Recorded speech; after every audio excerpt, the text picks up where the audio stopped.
All right, how's it going, everybody? Welcome back to Engineering Major Philosophy Minor. Of course, EMPM is the spot where you can get a working aerospace engineer's opinions on topics pertaining to engineering, philosophy, politics, and various other social issues. Today, I am going to have to go into a bit of a rant. I'm going to admit that openly at the beginning, so there may be some things that I say in this video that aren't like 100% perfect or 100% accurate. I may complain about some things that maybe I'm being a little bit hyperbolic or a little bit flippant about, but still, I do want to just rant for a second about stuff that is going on in California with respect to policy. So, in this video, I want to read through this email that I just got from the local gym that I go to. It is a climbing gym. It's called Mesa Rim. Now, don't get me wrong. I love Mesa Rim. I love the climbing community. I love working out there. And that is why I've been so upset that they've been shut down. Now, in other videos, I've talked about all the precautions that they're taking. And so the purpose of reading this email is just the absolute onslaught of excessive government regulation and burden that is being put on businesses. And then, of course, we're going to go into another thing that just kind of slapped me across the face yesterday, which kind of put me in a pretty bad mood, and I was going to rant about it yesterday. And then I was like, well, maybe I ought to think about it a little bit longer. And then today I decided that I am actually going to rant about it. So let's read a little bit of this email. Dear Mesa Rim community, yesterday we received welcome news that we can remain open ... for at least the next 2 weeks. So right away, I'm just going to stop right here. This suggests to me that every 2 weeks, California reevaluates what businesses can stay open and has the ability to basically say yay or nay every 2 weeks whether or not you can remain open. I mean, what's the point of that? We're going to skip down to right here. When we first shut down on March 16th, we never could have imagined that we're going to be closed for 14 weeks straight. Yeah, that's a really long time. Nor did we expect to have to reclose again in July. So we reopened again, which actually I'm just going to have to show you guys the data again because it emphasizes a certain point about this. But they were closed, they reopened again with all these precautions. Everything was going fine, and then they were told they had to lock down again, and they just reopened like 2-ish or 3 weeks ago. Nor did we contemplate we would be able to reopen this month. So yeah, it was just a few weeks ago, but only at 10% capacity and under the constant fear of having to close if San Diego goes into the purple tier again. Guys, this is just really getting out of hand. Why is it that, the state or the government gets to basically just dictate whether or not people can do business? And you know what? Let's go ahead. I click this link. I want to know what the purple tier actually is. So I come here,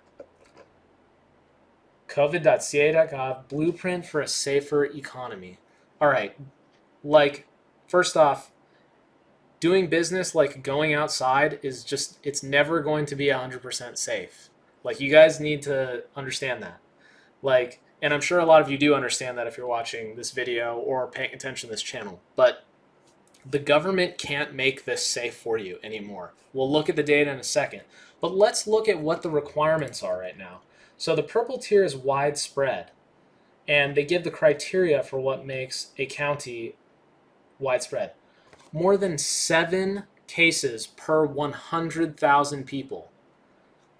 Guys, 7 per 100,000? So in San Diego, the population is about 1.46 million, and I calculated this out last night. If you do the multiplication, that's about 100 cases a day in a county of 1.46 million people. So what you're saying is if there are more than 100 new cases a day, doesn't matter what age demographic, doesn't matter how vulnerable that particular population is to dying or having to go to the hospital, only 100 people a day and you're going to shut down businesses again. I mean, that's so ridiculous. That's like almost an impossible standard to meet. Let's go ahead and look at the minimal. So this is the best case. All right.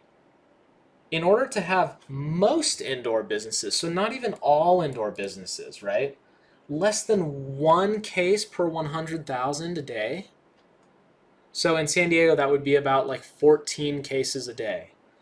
So basically, what you're saying with this is you never want to reopen everything, ever, because there's a virus out there that primarily affects people over age 50 who have pre-existing conditions. And of course, the CDC itself has been insanely confusing on this matter. First off, they messed up developing tests. Finally, the private sector came through and made a bunch of tests. Then it was, you don't have to wear masks. Then it's, you do need to wear masks. Then it's like, well, maybe they're effective, maybe they're not effective. And by the way, stay tuned, because one of the next videos I'm going to make, maybe not the next video, but like maybe the one after that, we're going to look at a mask study. And what I'm going to show you guys is basically the actual study doesn't test transmission. It just tests whether or not you can see droplets. Now, testing for actual transmission and testing whether or not you can see droplets are two totally different things, right? We'll talk about that in a minute. But I want to talk for a second also about what constitutes non-essential and essential, right? Guys, you know what dictates what business is essential and what business is non-essential? The free market, not the government. Why do grocery stores get to remain open? Because people want food, all right? If people want to get their hair cut, if people want to go to the gym, if people are willing to spend money, aka value, and they're able to trade that value for a good or service, then that makes that business essential. Now, how does the market decide what businesses are non-essential? Well, let's say that people were super afraid of coronavirus, so they didn't want to go get their hair cut. Then they just wouldn't go get their hair cut, right? After you have let everybody know what the risks are, for months now, we've known the risks, we're getting more and more data, and in fact, we'll just look at the data here in a second. Once people know all this stuff, then they, as free individuals operating in the free market, get to decide what's essential and what's non-essential, okay? But these restrictions, and notice how this is cases, it's not deaths. Like, why don't they do this based on like an actual bad outcome? Like, if you get coronavirus and you don't die, that's great, right? I mean, it's not great that you got coronavirus, but that's a good thing, okay? So now let's actually just look at the data. So this is, I updated this like literally just before making this video. So 9/23, that's yesterday. Here are the curves for every single county in California. Has the second lockdown done anything to stop the spread? Obviously not, right? Did the fact that the gym opened like more than 2 weeks ago make any of these curves look different? Let's go directly to San Diego. Here's San Diego, this blue line right here. Does it look like anything has happened to slow this spread or stop this spread? No, nothing has happened. All you're doing is making it harder for businesses to operate. And of course, well, let's go ahead and read this next paragraph in this email. We were lucky to have secured a Paycheck Protection Program loan to help cover some of our payroll and rent costs during this time. But those funds were depleted in July, and we have since had to borrow significantly more money to cover ongoing costs in this period. So all that's happening right now is California is making the climbing gym go out of business. That's literally all that's happening right now. There's not a ton of evidence that the gym itself is spreading the virus more so than literally anywhere else. There's not any evidence that the second lockdown has done anything to slow the spread in San Diego generally. This is just the government instituting basically a giant power grab, all right, making it impossible for businesses to operate. 10% capacity. So here's my constructive criticism to Mesa Rim. I think you guys should just open up completely. No more reservation system. We'll wear masks. We'll wash our hands before we walk in. And we'll socially distance inside. And other than that, you should just open up completely. I don't know if I'm going to get in trouble for saying this, but it's time to just start disobeying Gavin Newsom and the government, because this is absolutely ridiculous. They're just forcing you out of business. And guess what they're doing to the individuals? So everybody wants to go to the gym, aka, all the reservations are always full. AKA, that means people are willing to trade their money for the service of the gym, right? To be able to use the facilities and the amenities provided by the gym. So that means that the gym is essential by virtue of the fact that the market dictates that people want to go there and spend their money there and spend their time there, right? It's only 10% capacity. That means me as the consumer, well, I still want to go to the gym. I still want my workout in. I'm not afraid of getting coronavirus. I'm not afraid of dying from it. If I get it, I'm not going to be, coughing on people and running to visit my parents who are, older than age 50 and, intentionally trying to hurt people. I just want to go to the gym. And if I get sick, I'll stay home like a good boy, right? So now I get another gym membership. So now I'm paying my full membership at Mesa Rim. I'm paying for another gym membership, and I can't use one of them, and Mesa Rim could go out of business anyway because they're limited capacity. I mean, this is just the perfect example of how government intervention just ruins everything. Now, at the same time as we're locked down, I see that this happened in San Diego. Let's go ahead and give this a listen. So, businesses are finally able to get open, and, they're just getting their feet wet and letting people through the door, figuring out how to operate with all the extra regulations, making sure people can be outside, especially if they're eating, or be distance apart, operating at limited capacity, enforcing masks, having to buy extra hand sanitizer. And then, of course, if you want to go out into Little Italy in San Diego, you might get greeted with stuff like this. You're on stolen land! Built by stolen people! You're on stolen land! Built by stolen people! You're on stolen land! Built by stolen people! You're on stolen... This guy made the mistake of trying to reason with the mob. I also want to point out something else really important. The group of girls walking past here are likely really cute.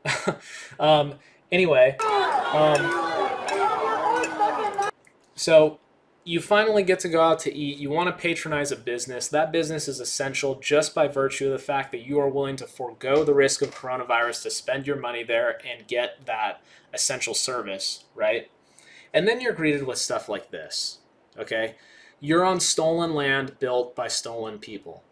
Guys, we just want to eat food, And so then we get to the icing on top of the cake.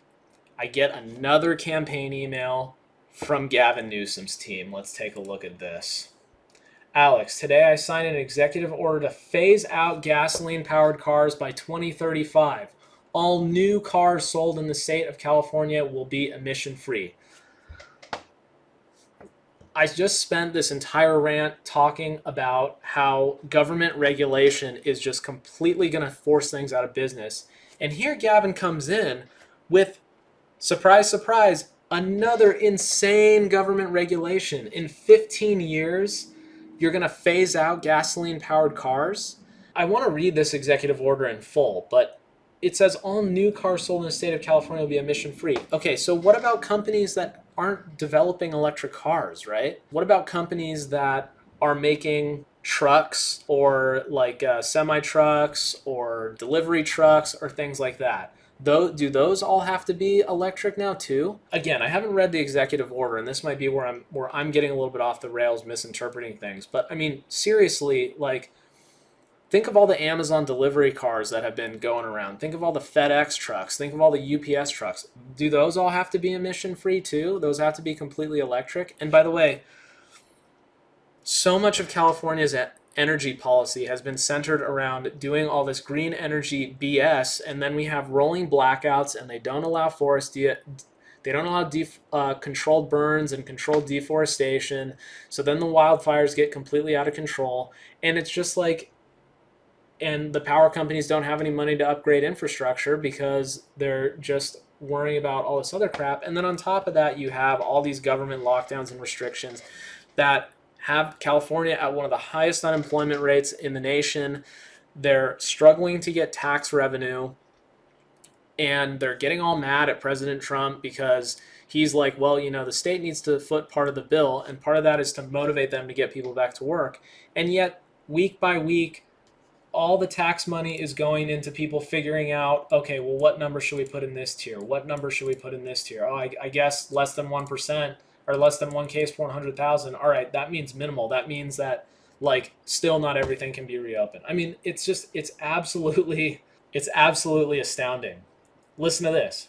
Transportation currently accounts for more than 50% of California's greenhouse gas emissions, 80% of smog forming pollution, and 95% of toxic diesel emissions. Okay, gasoline, not the same as diesel, right? So here the campaign is just trying to throw in, these like random statistics that may not even have anything to do with cars. Our communities are choking on some of the dirtiest, most toxic air in the country. Oh man. Phasing out gas-powered cars by 2035 will allow us to achieve more than a 35% reduction in greenhouse gas emissions, which have a huge impact on our environment and the health and safety of our people. Okay, fact check, not true, right?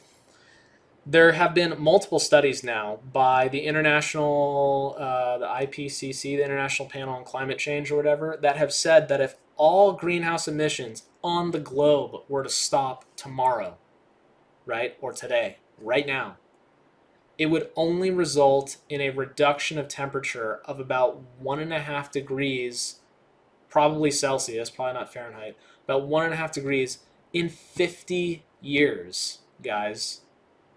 So, what will have a huge impact on our environment and the health and safety of the people is one, stop doing all this crazy environmental policy that kills business and makes it harder for people to live.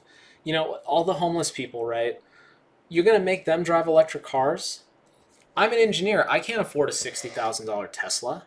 If I have a kid tomorrow, by the time my kid's 15, what, I'm going to have to buy them a Tesla for their first car? I mean, get out of here. No, they're getting the old beater car that I drive right now that's going to have 350,000 miles on it. What else? Allowing for energy sources that are low emission, but not as space and as economically and intensive and as inefficient as solar and wind.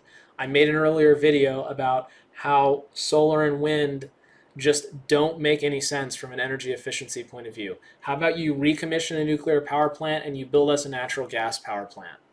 All right. The energy has to come from somewhere, right? If you're not powering your car with gasoline, you're powering it with electricity from your home. So that means that, and then what do you expect? All that energy for all those electric cars is just going to come from wind and solar? I mean, no, right? Like it's completely impractical. It's completely ridiculous. It's totally inefficient, and all it does is make business worse. I mean, do you think a company like Jeep? Do you think a company like Subaru? Do you think a company like GM, Ford, these companies that make trucks, that make gas-powered vehicles, even Toyota? What about hybrids, right? I mean, do we get to drive hybrids around? I mean, I thought that, the Prius was like all the craze, right? Do you think any of those companies are going to want to do business in California anymore? No. So all you're going to do is make it harder for existing businesses to operate and then make it more expensive for other businesses to come in, even completely prohibitive for new business to come in. And what is that going to do? It's going to keep the unemployment rate high because you're going to lose jobs.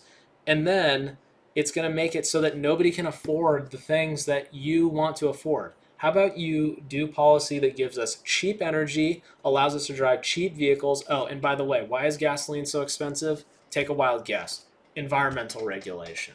So, I mean, God, you guys might be thinking, watching this, why don't you just move out of California? Well, guess what? Moving out of California is definitely on the docket, all right? I could just go on about this forever. I've been going for way too long now, but do you know what also happens here is people get tax credits in California right now for getting electric vehicles. Well, California has some of the highest income taxes in the nation. Not only do I need to pay more in smog check fees and registration fees, and of course maybe they'll force me to get rid of my gasoline powered car, I have to pay more in gas, but then I have to pay taxes that go to people who are wealthier than me to buy new Teslas, right? They get a $5,000 tax credit or something like that for buying a Tesla. Now, that might be nice if you can just go out and spend $60,000, $70,000 on a car and get $5,000 back. But me, dude, you're taking like 200 out of my friggin' paycheck like per month so that like all the people wealthier than me can do that. It's just the most backward policy. There's nothing about stuff like this, both lockdowns and this electric vehicle stuff, that is going to help people's livelihoods. There's nothing. So, all right, I've been ranting for way too long. Hopefully, maybe I'll cut down the size of this video. But before I go really fast, I did get in all my nice computer parts. Here's a Core i9. Got some, got 2 of these memory packs right here. Up. 2 memories right here for 128 gigs. And so, in some of the next coming videos, of course, we're going to look at the mask study. I'm going to talk to you guys about experimental design and why the mask study isn't designed to talk about transmission. It's designed to talk about whether or not droplets get through masks. We'll talk about that in the context of transmission, though. And we'll obviously make the computer rebuilding video where I'll do unboxing and all that good stuff. And I got to run, catch a flight. But thank you guys for watching. Leave comments below. Talk about whatever you want to talk about. Do you agree? Do you disagree? Am I being a little bit too flippant or hyperbolic? Whatever. Leave them in the comments below. Go America. All right. Peace out, guys.